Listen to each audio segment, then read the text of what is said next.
espero que todas e todos estejam bem. Vamos dando continuidade ao nosso curso Discurso, Retórica e Argumentação. Hoje, com a aula 8, a perspectiva interacional da argumentação. E lembrando, fique em casa se puder e use máscara. Bom, pessoal, essa videoaula se organiza em torno de 5 pontos. O primeiro, nós iremos apresentar um contexto histórico para o surgimento da interação na argumentação, uma vez que essa perspectiva ela não surge do nada, né? Há teorias que estão circulando num determinado momento histórico e que vão propiciar, então, o surgimento dessa nova perspectiva. No segundo ponto, nós iremos destacar o pioneirismo, né, de Charles Willard. Foi o primeiro autor a associar os termos argumentação e interação, né? O ponto 3, nós vamos mostrar aqui como é que essa perspectiva chega à França, né, por meio do trabalho do Christian Plantin. O ponto 4, nós iremos apresentar as bases, não todas as bases, mas principalmente aquilo que diz respeito ao interacionismo no campo da linguagem, sobretudo o trabalho de Catherine Quebrat-Riconi, para entender, né, o que Plantin diz quando ele diz interação, né? E aí, sim, no ponto 5, a gente vai discutir, então, os pressupostos teóricos formulados por Plantin. Ficando, então, na expectativa da videoaula seguinte, que seria a videoaula 9, para, então, trabalhar, de fato, o modelo dialogal da argumentação proposto por Plantin, e análise de textos de discursos argumentados. Quando falamos na perspectiva interacional da argumentação, nós estamos pensando em 3 autores aqui, basicamente.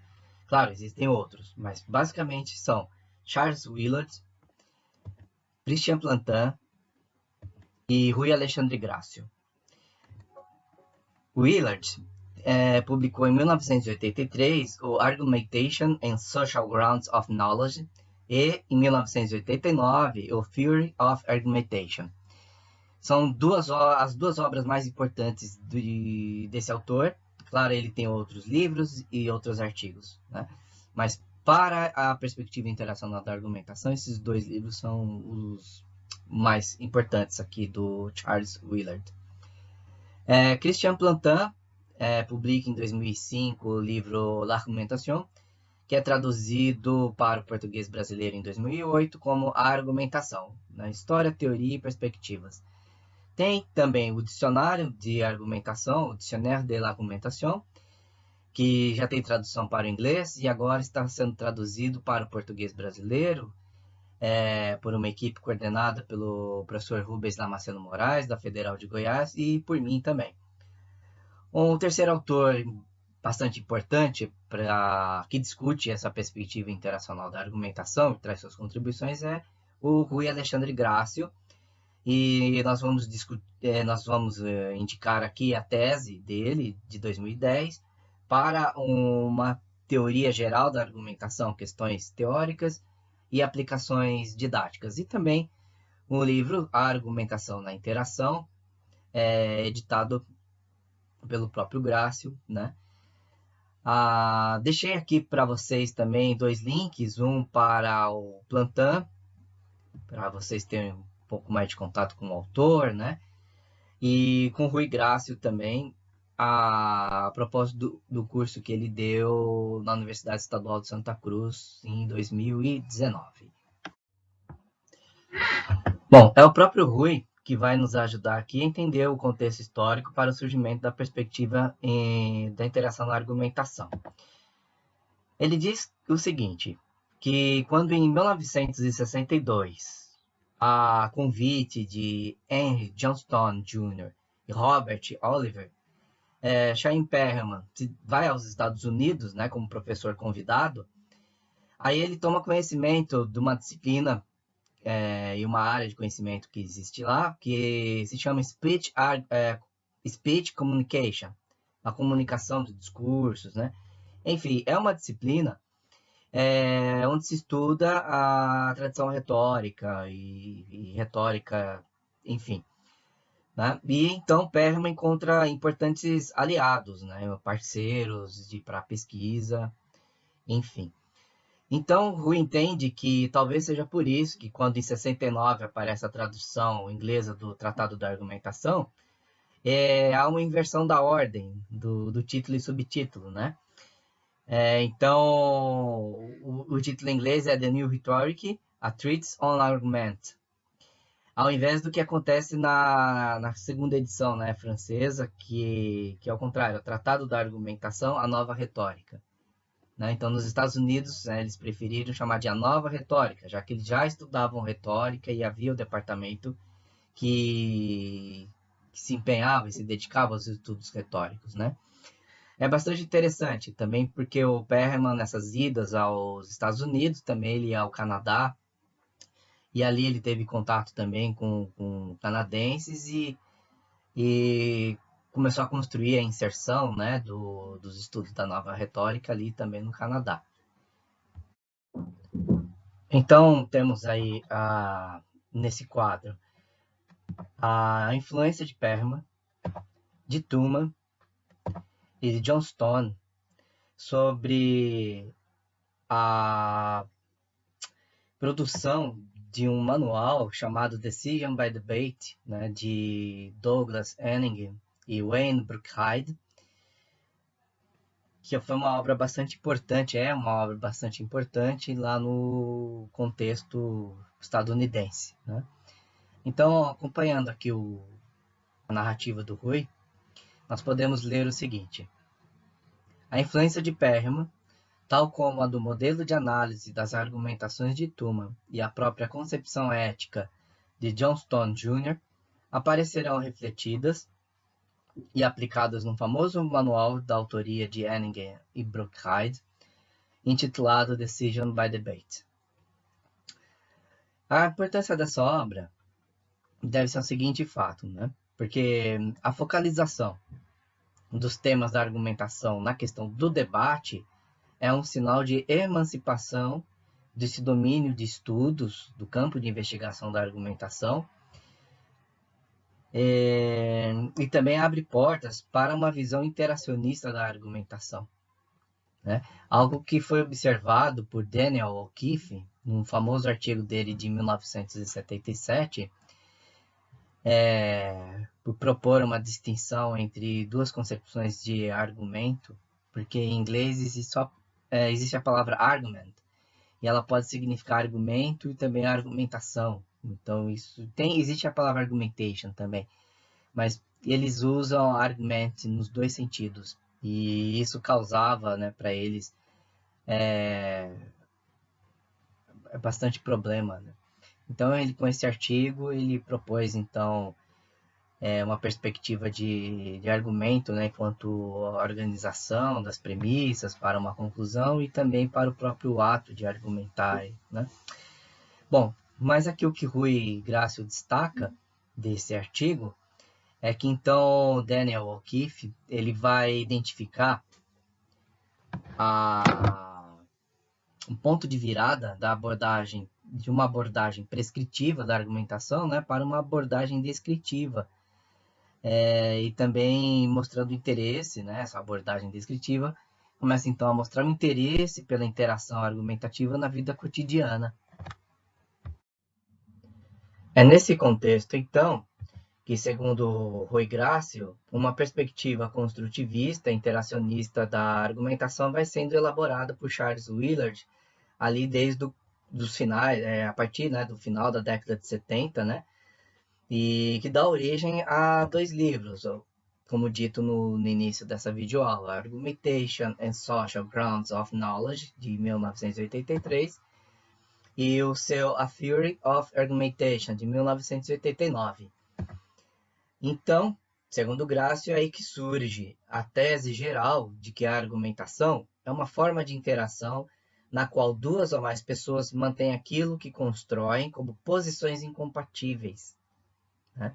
A regra segundo a qual a condição necessária da argumentação é a presença da oposição, de oposição, e assunções metadiscursivas implícitas a qualquer argumentação. Falamos agora do pioneirismo de Charles Willard, começando não pelos livros, né, que acabei de indicar, mas sim por um artigo publicado em 1976 na revista Communication Monographs. Nesse artigo, Willard basicamente vai fazer uma crítica ao modelo de Tuma e a outros modelos que buscam formalizar, né, a construção do argumento, né? É justamente porque, vamos lembrar, 1979, tá?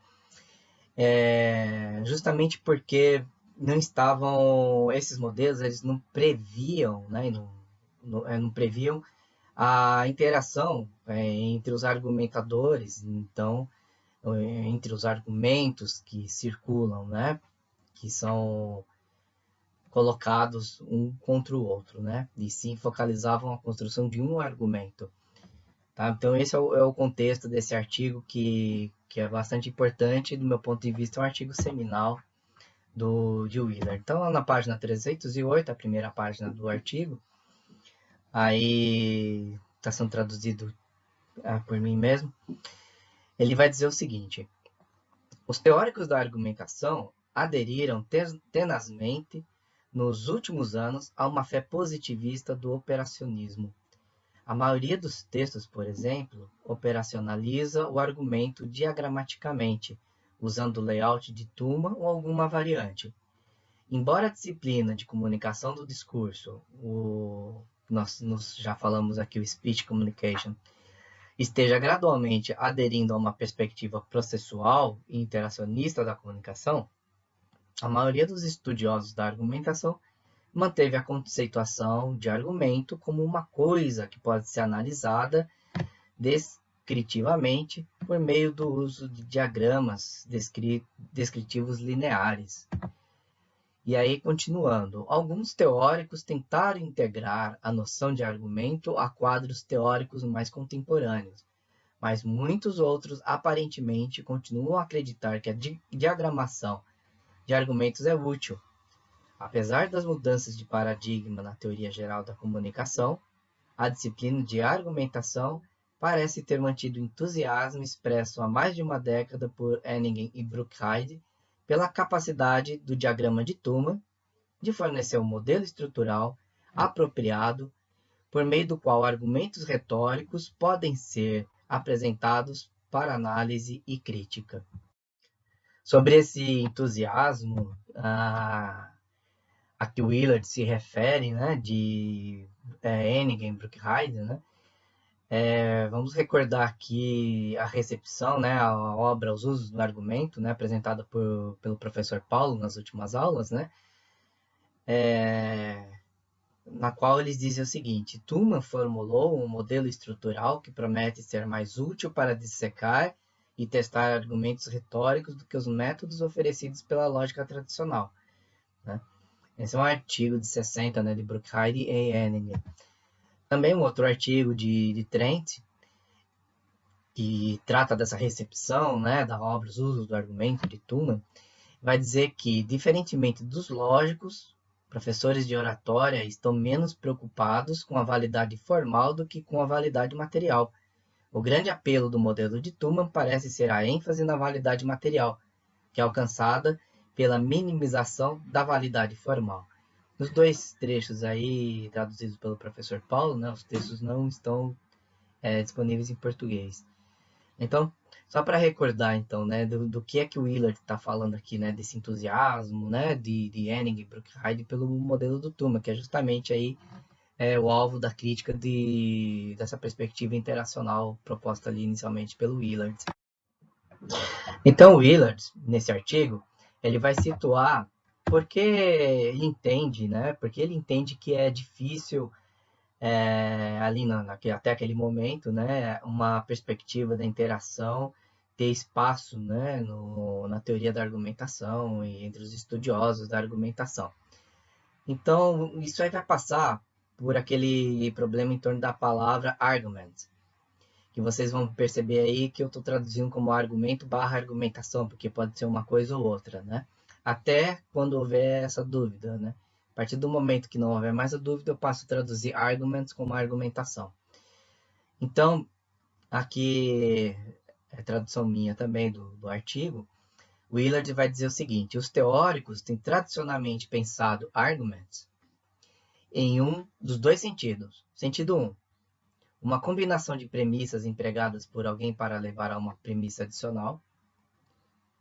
Aí seria o sentido de argumento. E 2, algo em que as pessoas se engajam, um tipo específico de interação. Aí seria argumentação, né? Aí continuando o artigo. Historicamente, o segundo sentido da palavra argument tem recebido pouca atenção. Segundo sentido, né, enquanto argumentação, enquanto interação, né? E por quê? É muito difícil lidar com isso. Claro, naquela época ainda precisava construir um cabedal teórico, metodológico, né, para dar conta desse objeto da argumentação na interação, né?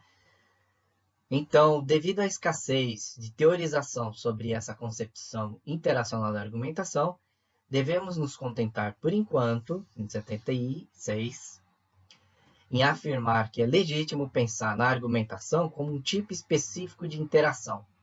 Essa ideia é bastante importante porque ela vai repercutir, vai ressoar na obra de Plantin e também na de Grácio.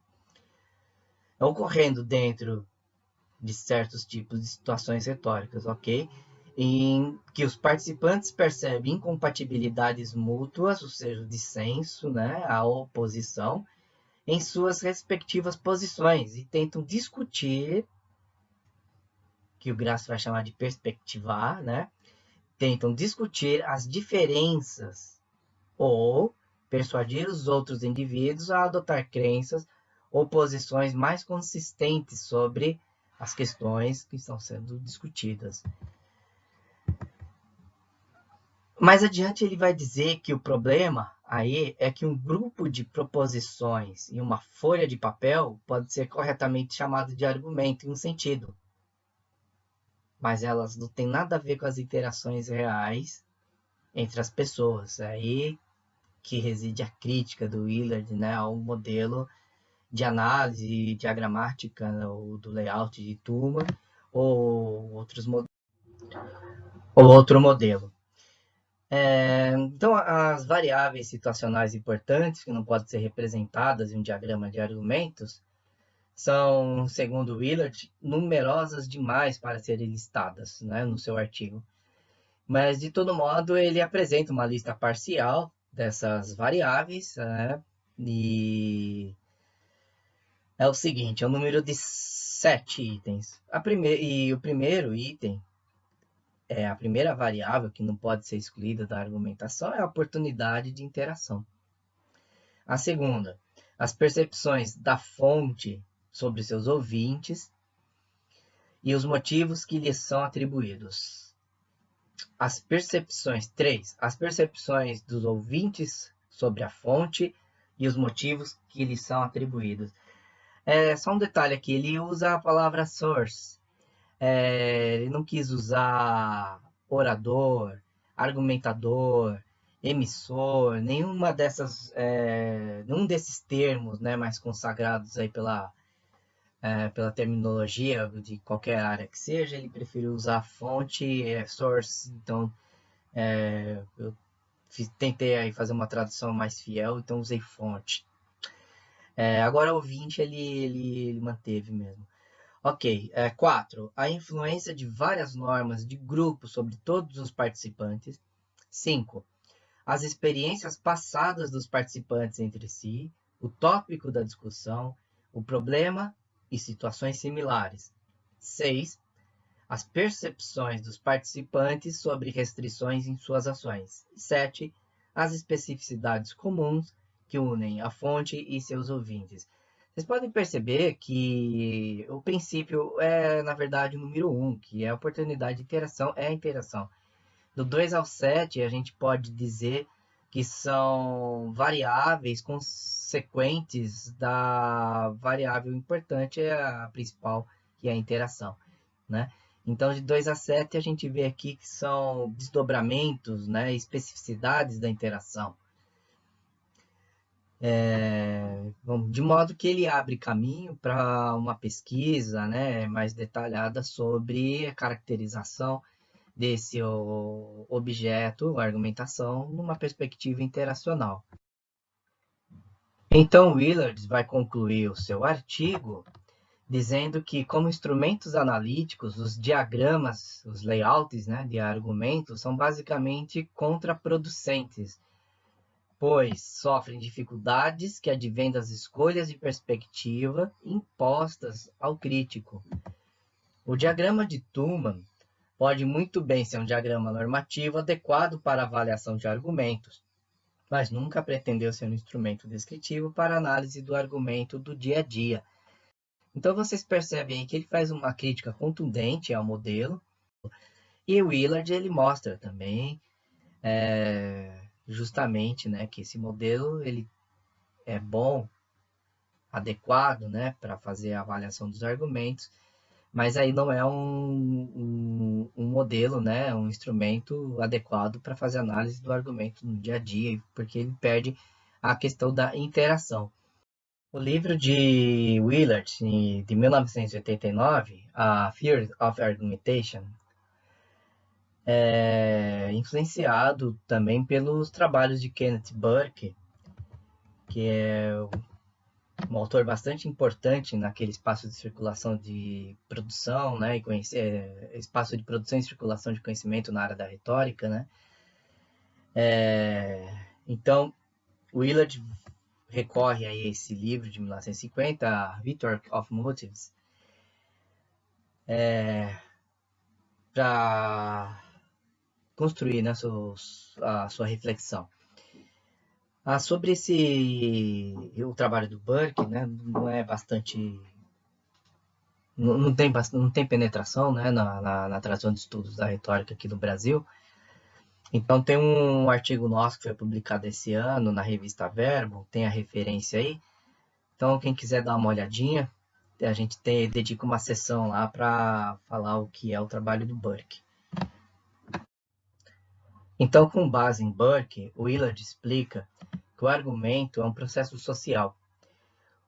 Os fatos da sociedade são parte integrante das explicações dos significados, das reivindicações e das práticas verídicas de julgamento que as autorizam. Os argumentos não são mais equivalentes à estrutura social do que os processos psicológicos. São processos vinculados à ação. Eles envolvem estratégias e táticas utilitárias, persuasão, criação de mensagens e adaptação à perspectiva do interlocutor. São engajamentos entre pessoas que buscam motivos. Se esses motivos são uma busca direta de vantagem, crítica desapaixonada ou aperfeiçoamento epistêmico, o argumentador, em sua sujeição, está trocando símbolos com outra pessoa. Então, mais adiante, nesse livro, na página 40, a gente vai ver que Willard vai dizer que o argumento é uma atividade cooperativa que envolve ação conjunta, significados intersubjetivos e acomodações para pessoas e instituições. Uma atividade intencional envolvendo oradores que pretendem dizer coisas particulares. E uma atividade criativa e estratégica, que envolva não apenas a adaptação do ouvinte e repertórios estratégicos, mas também uma tradução das percepções e intenções de alguém em estratégias de comunicação específica. Então, o que a gente pode ver é que a perspectiva interacional da argumentação ali nos Estados Unidos, né, na mão de Charles Willard, estava muito ligada a uma retórica dos motivos, né? É uma retórica que olha para a atividade simbólica de troca, né, entre os participantes da argumentação, da comunicação social. Então, é uma teoria mais voltada para isso, para comunicação política também, né? E ela, ali com o Willard, né, então tem esse mérito de ter iniciado então uma discussão, né, sobre a tomar a argumentação como um objeto que se desenvolve na interação, né, entre interlocutores, né, entre argumentadores, né, e tem as suas especificidades que precisam ser caracterizadas e tratadas, né, para a melhor compreensão, então, do fazer argumentativo, né. Bom, aí essa teoria ela chega à França, mas interessante que não é assim, não houve uma importação, né? Então os franceses importaram o Willard, né? Existia ali já um caldo para isso acontecer. Então vou destacar aqui o artigo de 1996 de Plantin, chamado Trílogo Argumentativo, né? Então ele faz a apresentação do modelo e a análise de caso. Então, o que vai interessar para a gente aqui é o seguinte, né? Como é que o Plantin ele inscreve a perspectiva interacional da argumentação na França? Quais são as bases teóricas dele, né? Então, vamos acompanhando aqui desde do começo do artigo, também tradução livre nossa aqui. Ele vai dizer que desde o início dos anos 80, a novidade é o desenvolvimento de teorias das interações verbais, que possibilitam revisar os aportes das abordagens retóricas ou paralógicas, né? Então, ainda não havia assim essa, vamos dizer, esse link, essa ligação entre interação e argumentação, né? Já estavam surgindo ali as teorias. E aí ele reconhece que é o Willard, 76, o artigo que a gente acabou de comentar aqui, né? Que foi, sem dúvida, um dos primeiros a associar argumentação e interação. E aí ele está citando um artigo de Trapp, 1990. Né? Entre as pesquisas pioneiras na aplicação das técnicas de análise conversacional à análise da argumentação, Plantin diz que devemos mencionar os trabalhos de O'Keefe e Benoit, de 82, e de Jacobs e Jackson, de 82 também. Podemos encontrar essas informações no artigo dele, na página 10, logo a primeira página. Então, Plantin, na página seguinte, ele vai definir a interação argumentativa como uma situação de confronto discursivo durante o qual são construídas respostas antagônicas a uma questão. Vamos lembrar que esse tema da questão foi bastante provocado, né, pelo professor Paulo nas aulas anteriores, né, ao tratar do modelo Tuma, por exemplo, que a gente precisa, nós os analistas, né, precisamos identificar qual é a questão, né, argumentativa, no caso, qual é a questão argumentativa que é colocada em jogo, que é colocada em cena, e aí a partir dessa questão que são construídos, são gerados, né, são apresentados o discurso contra discurso, né, as duas, no mínimo, duas respostas possíveis para uma mesma questão. E que nos textos a questão nem sempre aparece formulada expressamente, né, por meio de uma pergunta com ponto de interrogação no final. Ela precisa ser depreendida, né? Mas isso não quer dizer que ela não está lá, certo? E aí o Plantin ele chama atenção, é bastante importante para ele e para o Rui Grácio também. Então, Plantin, ao formular a sua proposta de argumentação na interação, ele reivindica o postulado de que todo discurso é uma construção coletiva ou uma realização interacional. É um princípio formulado, então, por Quebrat e Ricconi para fundamentar a abordagem interacional no campo da linguística francófona, né? Inspirando-se ela, o Ricconi, né? Na tese de Goffman, de que a fala é uma atividade social e, portanto, ela se realiza na coletividade. Para prosseguir no desenvolvimento das ideias do Plantin, eu gostaria de situar a vocês aqui as bases do Plantin, né? Ou seja, olhar o interacionismo no campo da linguagem, né? Então, para isso, a gente está recorrendo aqui ao texto da professora Edviges Morato, está publicado no livro, no volume 3 da Introdução à Linguística, organizado pela Ana Bentes e a Fernanda Mussalem, né? Nesse texto, a professora Edviges Morato ela vai dizer que o interacionismo em linguística significou uma reação das posições teóricas externalistas contra o psicologismo que impregnava a ciência da linguagem nos meados do século XX, ou seja, era o debate, né, a polêmica entre as posições externalistas contra as posições internalistas que estavam em jogo aí nesse momento. Então, a professora Morato parte, né, apresenta, né, o postulado interacionista de que toda ação humana procede de interação. Então, nós vamos voltar a ver esse postulado mais adiante. Então, o postulado interacionista de que toda ação humana procede de interação é o que estabelece o lugar epistemológico da interação na teorização sobre a linguagem.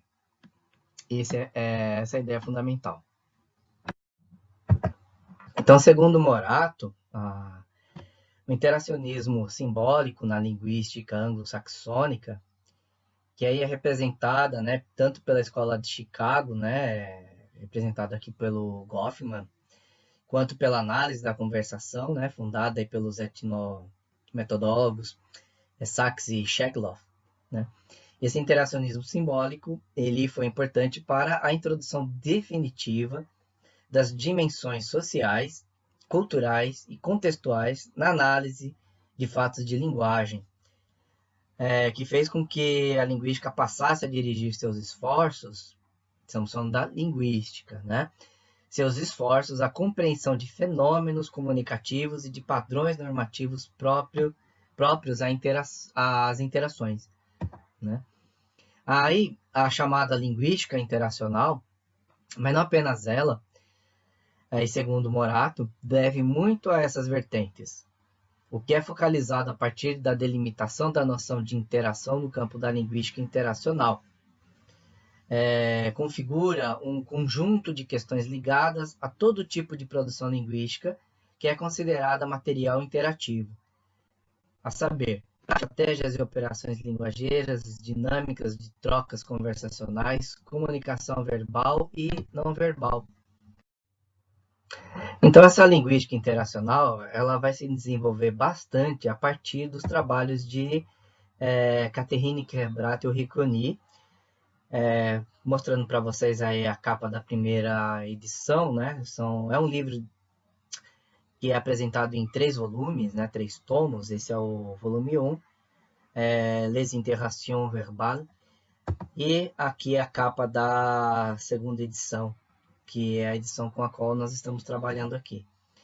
Então, a professora Ricconi, que é professora emérita da Université de Lyon, é a mesma universidade do Plantin, ela vai dizer aqui, logo na introdução do seu livro, o seguinte: a linguística interacional não nasceu do nada. Ela aparece na França como um ponto culminante de uma evolução da disciplina que pode ser resumida da seguinte maneira: pelo interesse, né, devido ao interesse por unidade mais e mais amplas. Ficou mal aqui? Bom, eu não vou corrigir não. É interesse por unidades, né, mais e mais amplas, que conduziu à constituição da análise do discurso. Não vamos pensar na análise do discurso de tradição ali, materialista, né, da França, ela está falando de Jean-Michel Adam, né, e das gramáticas textuais. E também pela integração progressiva das teorias pragmáticas ao campo da linguística. Ou seja, a linguística da enunciação e a teoria dos atos de fala. A Ricconi também, ela aponta que a análise do discurso e a pragmática permanecem confinadas numa perspectiva fundamentalmente monologal e numa concepção demasiada unilateral da comunicação. Então, ela vê nisso um problema, né? Por quê? Essas disciplinas, ela se limita a descrever discursos produzidos por um emissor único ou a inventariar atos isolados relacionados somente à intenção de um locutor que pretende agir sobre o seu interlocutor. Então, você vai percebendo que aí no campo da linguística interacional, ela vai percebendo e destacando o mesmo problema que lá o Willard, dentro da perspectiva interacional da argumentação, né, estava observando ao criticar os outros modelos, né? Que a análise ela se limita a ficar num polo da comunicação, né? E está ignorando, deixando, né, de analisar o outro polo também e, sobretudo, a interação, o que está sendo trocado, né, entre uma e outra parte. Então, mais adiante, o Recani comenta que a denúncia desse vício monologista, né, segundo ela, da linguística moderna, não é novo. Né? Essa denúncia não é nova, na verdade. Se tomamos distintamente a tese de Bakhtin de que a verdadeira realidade da língua, da linguagem, é a interação verbal, e de Jacobson, de que a realidade fundamental com a qual o linguista deve se preocupar é a interlocução. Essa ideia levará tempo até ser levada a sério, pois é só no início dos anos 1970, nos Estados Unidos, e nos anos 1980, na França, que essa linguística começa a se constituir pouco a pouco, marcando o surgimento de uma pragmática de terceiro tipo, capaz de considerar o uso comunicacional da linguagem. Aí ela cita Armingot, um autor da pragmática também, ou também um autor da pragmática. Então, depois de situar identificar o problema e situar a linguística interacional, né, no campo da linguagem na França, a Recchioni, então, ela vai formular, né, o seu postulado, dizendo que o princípio fundamental dessa abordagem é que todo discurso é uma construção coletiva ou uma realização interativa. Aí ela está retomando a fórmula de Shackloff, né? De International Achievement. Então, o Recchioni vai desenvolver esse postulado a partir de 3 proposições, né? Ela vai glosar, como ela disse, né? Vai glosar 3 proposições do Goffman, né? A partir, né, do que ele chama, do que ele diz que a fala é uma atividade social e, portanto, se realiza na coletividade, né?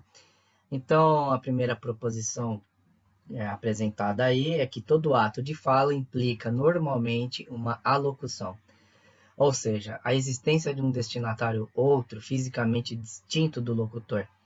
A linguagem verbal é, portanto, essencialmente feita para ser endereçada. Assim, todo enunciado, mesmo monologal, é virtualmente dialogal. A segunda proposição é que isso ocorre efetivamente assim que o tu se converte, né, por sua vez, em seu turno, em eu. Isto é, ele continua o enunciado do seu parceiro com uma resposta ou uma reação. E aí todo ato de fala implica normalmente não somente uma alocução, como na proposição, mas, sobretudo, uma interlocução. E 3, complementamente à noção de interlocução, ela vai desenvolver, então, a noção de interação. O Recchioni vai formular, então, sua noção de interação a partir de 2 fórmulas, de 2 arcabouços teóricos distintos, né? Então, a primeira fórmula que ela faz menção, que ela cita, é a seguinte: a interação verbal é a realidade fundamental da linguagem. está citando Bakhtin, e cita Gamper também quando diz que fala é interação, ou falar é interagir. Então ela vai desenvolver essa ideia, né, dizendo que ao longo do desdobramento de uma troca comunicativa qualquer, os diferentes participantes, chamados então de interactantes, exercem uns sobre os outros uma rede de influências mútuas. Falar é trocar, e é trocar trocando. Esse jogo de palavras, né, parece engraçadinho, mas ele é bastante importante, porque o que ela quer dizer aí é que não basta trocar, né, não basta aos interactantes trocar falas alternadas, né, se alternarem em turnos, né, pois é preciso que os locutores eles se falem, um fale o outro, né, ou seja, que eles estejam comprometidos na troca e com a troca. Essa ideia vai ser bastante importante na teorização do Plantin e depois na de Grácio, quando a gente leva essas ideias da linguística para a argumentação, né? Então, principalmente para entender a ideia de que uma situação argumentativa, né, uma situação em que há dois argumentadores, não quer dizer que exatamente eles estão argumentando se eles não saem do mesmo ponto, né? Se não há uma escuta efetiva do outro, se o argumento de um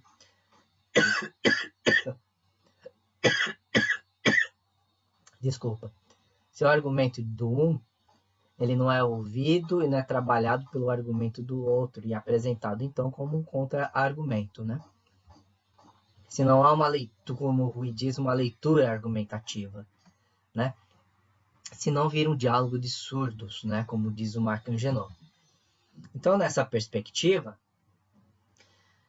considera-se que todo processo comunicativo implica uma determinação recíproca e contínua de comportamentos dos parceiros em presença, ou, como diz a professora Morato, dos parceiros em cena. Outro autor bastante importante para o interacionismo no campo da linguagem, também serve de base para o Plantin cita, né? É Robert Villon, pela publicação do livro La Communication Verbale, porque, bom, ele dá continuidade, né, ao trabalho de Oricani, e ele faz análise, ele apresenta análises de interações verbais, né, o que é bastante importante para testar modelo, para desenvolver o modelo, né, a metodológico de análise da interação verbal, né, então por isso ele é importante, né? Também por isso ele é importante esse livro. Também ele aparece frequentemente nas bibliografias. Então, eu destaco aqui, entre a página 17 e 18, o seguinte. Convém apresentar uma primeira delimitação dos fenômenos apreendidos pelo termo interação. Este último, o termo interação, integra qualquer ação conjunta, conflituosa e ou cooperativa, colocando em presença dois ou mais atores. Assim recobre tanto as trocas conversacionais quanto as transações financeiras, os jogos românticos e as lutas de boxe. De certa forma, toda ação realizada por um indivíduo, qualquer que seja sua natureza, inscreve-se num quadro social, numa situação que envolve a presença, mais ou menos ativa, de outros indivíduos. Na medida em que toda ação está sujeita a restrições e regras, as ações realizadas pelos sujeitos que estão em contato são necessariamente ações conjuntas e, portanto, são da ordem da interação. A primeira constatação nos leva a observar que todo comportamento humano, qualquer que seja, procede da interação. Então, aí feito esse percurso, para situar a interação no campo da linguagem, e aí entender, né, o que serve, né, de pressuposto teórico para pensar a argumentação, a interação na argumentação, ou melhor, a argumentação na interação, nessa perspectiva interacional, enfim. Fechamos aí um parênteses, né, e voltamos então a apresentar efetivamente o pensamento, né, as formulações, a teorização do Christian Plantin. Tá? Então, a gente está se baseando aqui no livro A Argumentação para começar a nossa apresentação aqui. Então, o Plantin vai explicar que, embora existam distintos modelos culturais de argumentação, é possível observar que todos eles apresentam o seguinte universal antropológico linguístico, a saber, o fato de que as pessoas têm interesses e projetos e que exprimem ponto de vista, de que às vezes elas entram em desacordo a esse respeito e de que manifestam essas diferenças com comportamentos linguísticos e significantes interacionalmente organizados. Então, interacionalmente organizados, bastante importante, né? Comportamentos linguísticos, e a gente vai percebendo a filiação linguística do Plantin, né? Mais adiante a gente vai ver ao trabalho da Henri Cuny, né? E esse trecho é bastante importante porque ele está discutindo aí uma ideia de argumentação comparada no sentido de querer desterritorializar o estudo da argumentação, né? Porque a gente aqui no Ocidente, a gente fala muito de retórica greco-latina, né? E não como se não houvessem outros modelos, né? Mundo afora, né? No chamado Oriente, eu falei Ocidente, mas é o chamado Ocidente, né? O que a gente construiu como Ocidente, né? Também no que é chamado Oriente, enfim. Existem inúmeras tradições, né, culturais e de retórica e de argumentação, né? Várias formas de argumentar, vários modelos culturais de argumentar, né? E aí o que o Planta está propondo aqui é observar que existe um universal, que ele chama de antropológico linguístico, né? Esse universal é que as pessoas têm interesses e que elas apresentam ponto de vista sobre os seus interesses, né? E que elas podem entrar em desacordo, né? E aí elas vão manifestar esse desacordo, né? Verbalmente, né? Tendo comportamentos linguísticos, né? Que eles são organizados, né? Dentro de uma interação, né? Então, aí ele tentou encontrar, vamos dizer assim, um denominador comum, né? Para, a partir daí, ele fazer a proposta da sua teoria, né? Desse universal proposto por Plantin, sublinhamos que o desacordo em si é insuficiente para caracterizar uma interação especificamente argumentativa, uma vez que esse desacordo pode ser circunscrito a uma interação conversacional comum.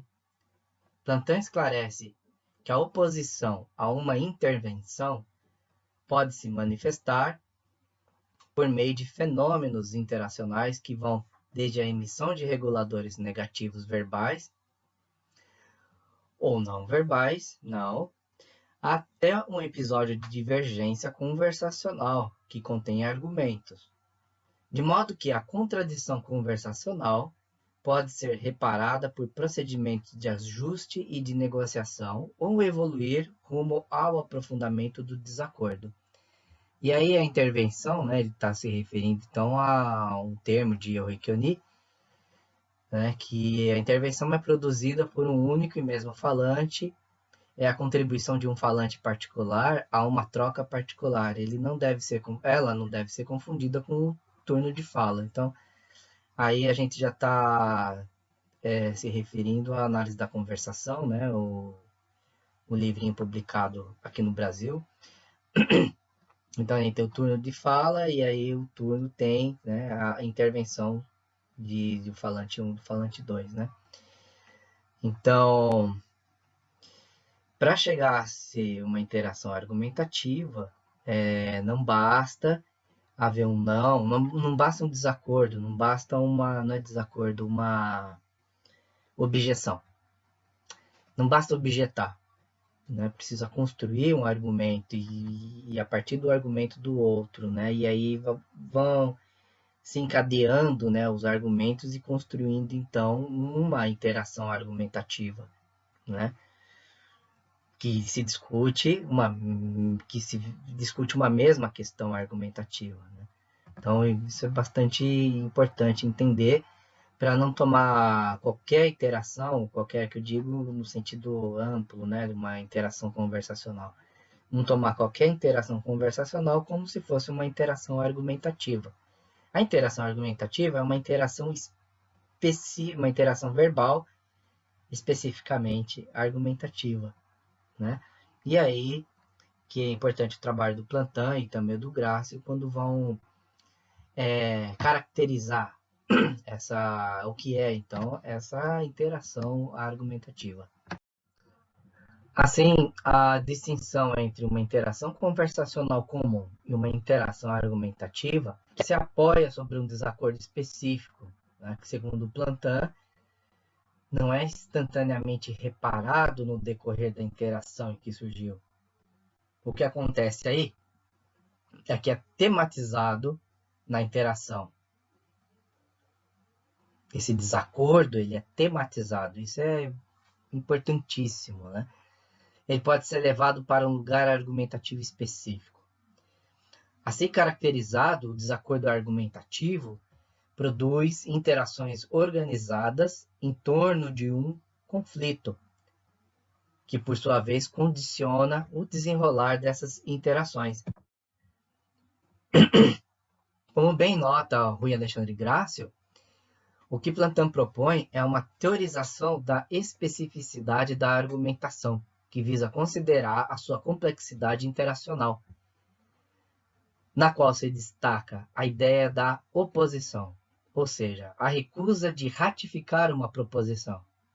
Ideia essa que mantém, conforme Grácio, a intuição fundamental de Perelman, segundo a qual o argumentar se opõe à evidência, mas altera a máxima retórica perelmaniana, duvidar, decidir-se, convencer, para a máxima do Plantin, que é propor, opor-se e duvidar, colocando, portanto, mais ênfase nas operações descritivamente fundamentais do argumentar, do que na problemática da intencionalidade discursiva, considerada na perspectiva da ação retórica sobre os espíritos.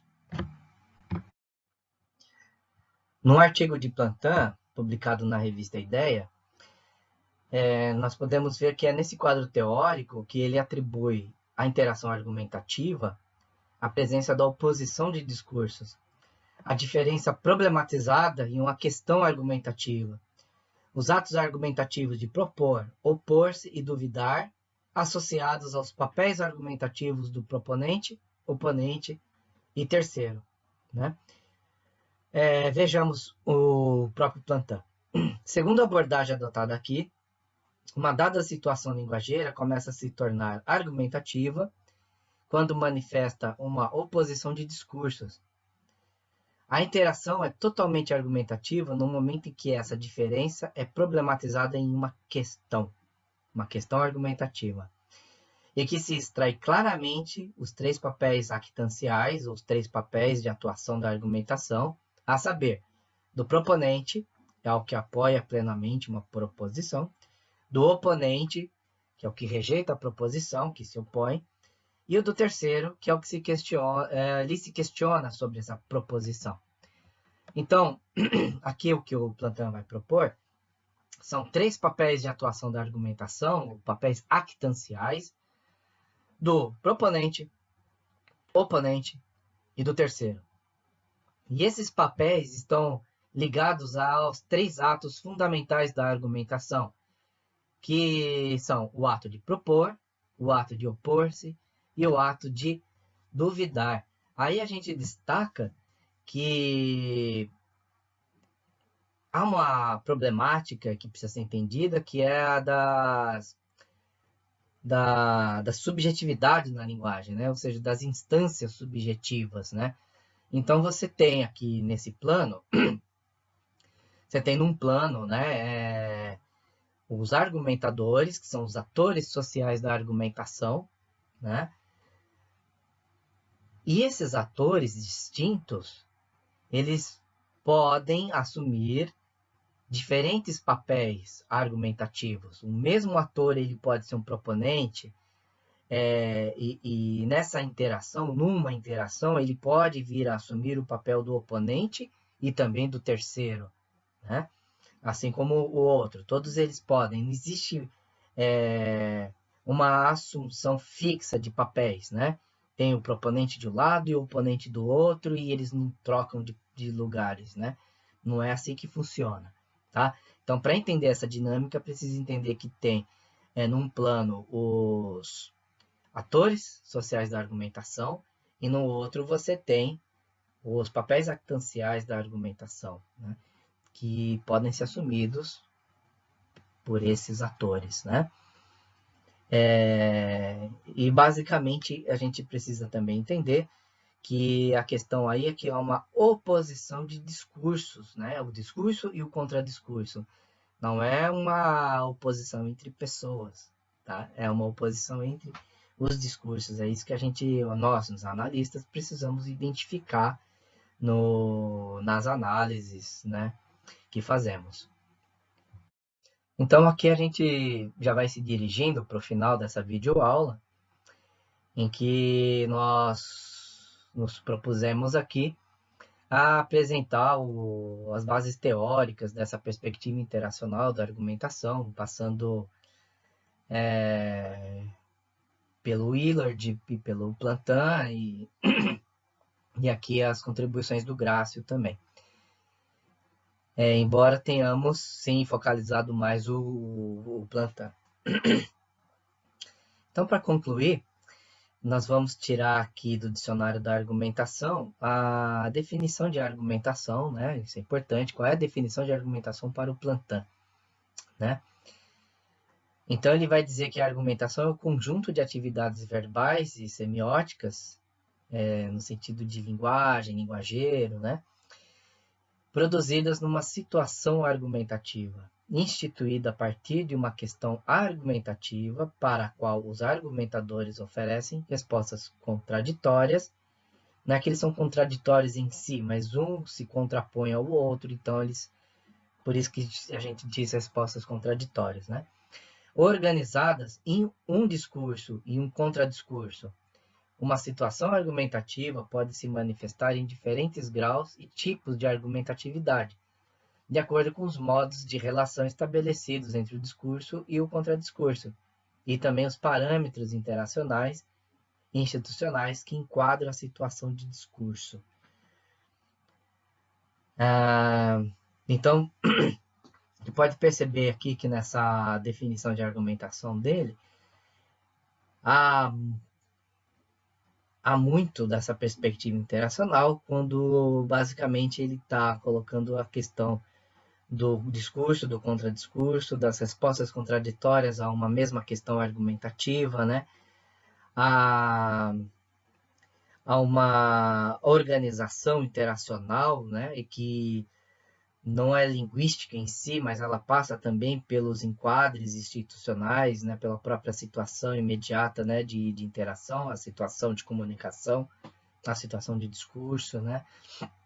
São os elementos que situam, né, a argumentação, que também devem ser considerados na análise, né? Quando a gente vai propor uma análise, vai realizar uma análise argumentativa. Certo? Então, espero que a gente tenha feito aqui uma